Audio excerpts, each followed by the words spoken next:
Starting a chapter is a great step to get engaged, get involved, and maybe you actually might get engaged too. If you start it, you might meet someone you're going to get engaged to. So it's equally good. People say, Charlie, I can't meet anyone. If you want to go meet conservative men that have their act together, that aren't like woke beta men, like start a Turning Point USA chapter. You'll meet a lot of them.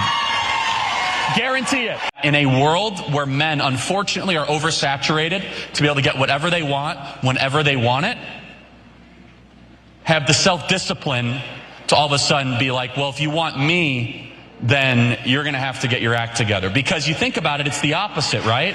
It's something that some women struggle with, which is like, hey, if I'm going to get in a relationship with you and I'm going to partner with you, you know, we're going to have to have some very clear guidelines and rules, such as some women make the decision that I'm saving myself for marriage. That is a difficult thing for modern American feminism to admit. That you might have to get in a relationship or you might have to be led. Now, that should be a high standard where you're going to allow a man into your life to lead you, right? But when it happens, and this is the biblical model, right, is that you're going to want a protector and a leader, right? And deep down, a vast majority of you agree, and some of you are like, Charlie, I'm never going to, when I get married, I'm in charge. And that's okay. We'll see if it works. What I don't like about the conservative way of thinking of things is get a load of what he said there, right? He's basically talking about women saving themselves for marriage. Some women might have difficulty with that, but what about the men? Are the men saving themselves for marriage? And by the way, do you really, I don't know, what?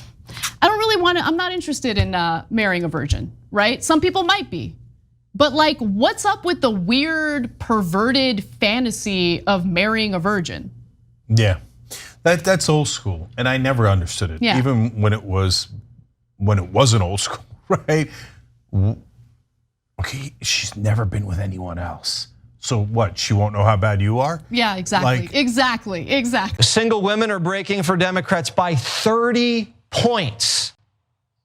And this makes sense when you think about how Democrat policies are designed to keep women single. But once women get married, they vote Republican.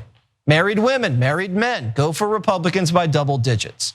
But single women and voters under 40 have been captured by Democrats. They're also teaching our children in schools. So you have hardcore Democrat females in school with your kids for 8 hours a day.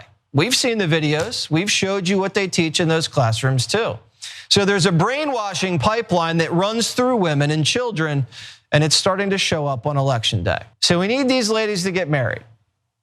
And it's time to fall in love and just settle down. Guys, go put a ring on it. Gee, I wonder what it is about, single women who tend to be younger, not wanting to vote for Republicans who just celebrated the reversal of their reproductive rights, who fight to ensure that women don't have control over their own bodies. I wonder what it is, Cenk. I wonder what it is. Maybe they should get advice from Jesse Waters, who admitted that he let the air out of the tires of one of his producers whom he wanted to date to basically have her stranded so he can talk to her. I mean, I'm sure he would know exactly what to say to women to persuade them to vote for Republicans. I'm sure. He doesn't think, how can we appeal to young women, single women, and get their votes, earn their votes, right? He thinks, no, I'm commanding you to get married. Gee, I wonder why they don't find you to be popular, Jesse. Okay, he doesn't empathize with them 1%. He doesn't say, look, I know that the economic situation is tough, but we have the better policies, etc. No, he says, no, I know if you're single, you suck, okay? So why don't you just get married already? And when you get married, you'll know that you have to vote for us. Feminist ethic of careerism and easy sex is a recipe for national disaster. It has sold many women a bill of goods, and a genuinely fulfilling communal family life has been a casualty of the lies that our country's leaders have been telling. It has led to many men without purpose in their lives, and just as many women who are friendless, unhappy, and without purpose. If our ideal woman is a childless media scold or a barren bureaucratic apparatchik, there is no question whether we can have a future. We can't. there is a question of whether we deserve one. Stats back up the important observations here. Our feminist culture points women, especially young women, away from marriage and family life through its celebration of careerism. Thus, more and more women, every generation, delay marriage and increasingly forego marriage. As women delay and forego marriage, they're increasingly likely to delay and forego having children. When women forego marriage and decline to have children, men are not called forth to duties, to the duties of fatherhood, for instance. And when men are not called forth to duties of fatherhood, they are hardly called forth to any duties at all. The providing father is the model for all male duty. Many men lose their way when they are not called forth towards such important duties like fatherhood that connect them with enduring commitments through creating a family and leading a marriage. It's really creepy how much this guy has sat down to think about the personal sex lives of private individuals. Just putting that out there. And then the final thing I want to note, no mention of the economic factors that literally force couples to have a dual income household.